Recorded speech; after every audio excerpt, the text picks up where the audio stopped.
There's this great Latin phrase, lex orandi, lex credendi. It means the law of prayer is the law of belief, which is to say, what you pray is what you believe. And I love that idea.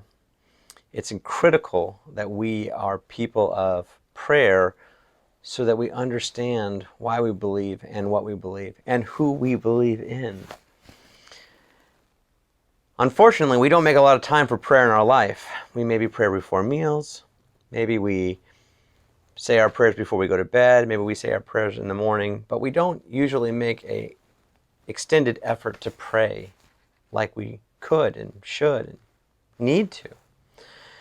This summer, I am taking 2 weeks to go on a prayer retreat, to go and listen to the Lord. Not about anything specifically, but really just to listen, to make sure that the law of prayer is the law of belief, to make sure that I am as connected as possible. And so I want to be praying about things for grace, things for you, things for me.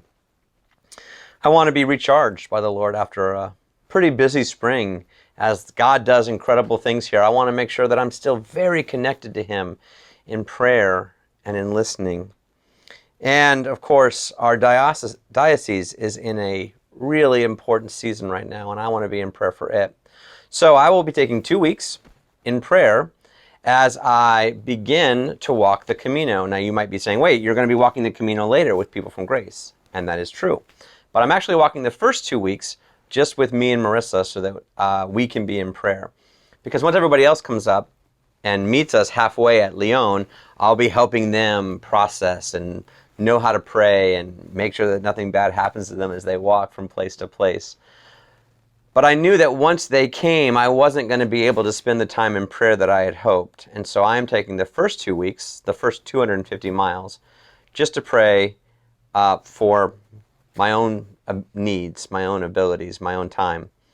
This is actually considered not as vacation or as part of the pilgrimage. It's considered part of my continuing education. When I called the diocese and I said, hey, I have to, every year I'm supposed to take 2 weeks of continuing education work, and I'd like to spend that 2 weeks in prayer on the Camino. What do you think? And the diocese said, that's perfect. That's exactly what we want.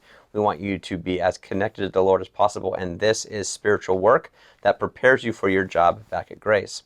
So my 2 weeks of continuing ed in 2022 will be this prayer retreat that I will be starting with.